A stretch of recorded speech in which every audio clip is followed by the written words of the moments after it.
Allez, c'est parti. La compile des bruits du week-end et vous nous avez laissé des messages. Il y a Samos.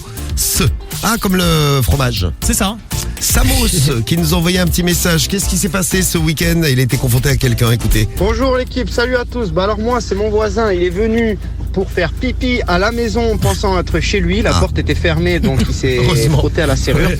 Je lui ai finalement ouvert en lui demandant ce qu'il foutait. Il me disait qu'il s'était trompé, etc., qu'il pensait être chez lui. Donc ce que j'ai fait c'est que j'ai pris la bouteille, on a bringué ensemble et puis finalement je l'ai laissé faire pipi à la maison. Oh, c'est gentil. Voilà, allez, grosse bise à tous, c'était mon petit bourré du week-end. Eh ben, merci, toi aussi t'as ton bourré du week-end. Il est venu faire la teuf à la maison, il t'a offert l'apéro. Et sympa le voisin. Ouais, ça va, ouais. Le voisin bourré, t'as dû flipper en disant mais qui c'est qui essaye de gratter dans ma serrure?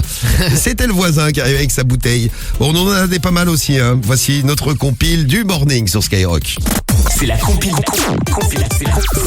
du morning de Diffoul sur Skyrock.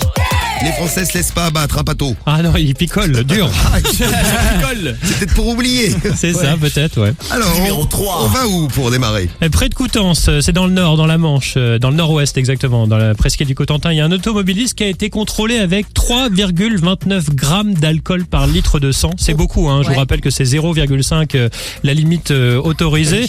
Alors, rassurez-vous, il conduisait pas, le type, il était dans le fossé, en train de dormir sur son volant. Les gendarmes ont frappé à son pare-brise et lui ont dit ouvrir la porte. Bon, il a eu du mal à ouvrir la voiture. Donc là, ils l'ont fait souffler, il lui demande ses papiers. Il avait pas de permis. Son permis a été annulé depuis 1997. Ah, il avait quand même roulé 23 ans, c'est ça? 23 c'est ça. ans sans permis. Champion.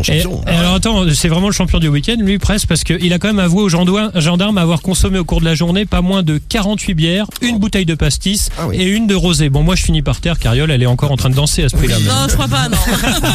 Il y a des limites. Ah bon? Oui. 48 bières, une bouteille de pastis, une de rosé, ça fait que 3,29 grammes d'alcool par litre. Ouais, mais c'était dans la journée, donc tu sais, ça s'évapore au fur et à mesure. Ah, ça s'évapore. Bon, en tout cas, il sera convoqué le 22 janvier prochain devant le tribunal. Il va prendre cher. Oui, et puis il est pas prêt de récupérer son permis. Ah, ça c'est clair, oui. Moi, je vais vous amener chez moi à Saint-Étienne. Numéro 2. À Saint-Étienne, dans un supermarché, dans les rayons d'un supermarché, un homme pris d'une grosse fringale, fortement alcoolisé, le garçon évidemment, c'était pour éponger, a décidé de manger des pizzas, mais directement dans les rayons du supermarché.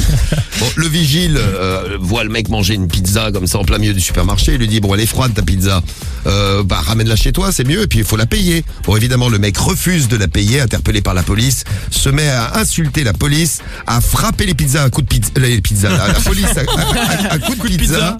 Bon, il a été placé dans une cellule de dégrisement sans pizza, en garde à vue, il a reconnu les faits, il était juste un tout petit peu bourré, mais il a expliqué qu'il ne se rappelait plus de rien, il a perdu la mémoire, c'est des problèmes avec l'alcool. Ah, ça arrive, les trous de mémoire. Ah bah lui, il avait un gros trou.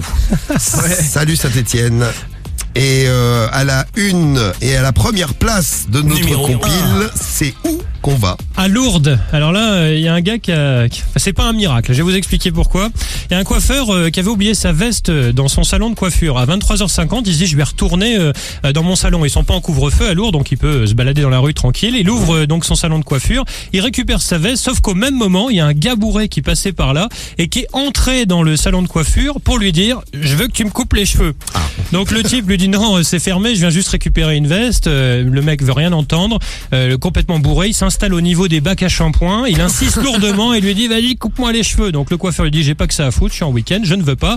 Il arrive pas à le sortir, il appelle la police, les policiers arrivent, ils en prennent plein leur grade eux aussi, ils se font insulter, pareil, ils galèrent pour le vider du salon et il hurle je veux que ce monsieur me coupe les cheveux. Finalement il a pris 1500 € d'amende celui-là. Est-ce qu'il a créé comme ça? Non, c'est vrai, très mauvaise imitation, Karim. C'est parce que Pato ne boit jamais, c'est pour ça. C'est vrai que beaucoup moins depuis que je fais du sport, ouais. C'est vrai. Qu'est-ce qu'on La classe. Ok. Ce qui est bien dans le morning, c'est qu'on rigole tous les matins. Merci Pato pour ces infos.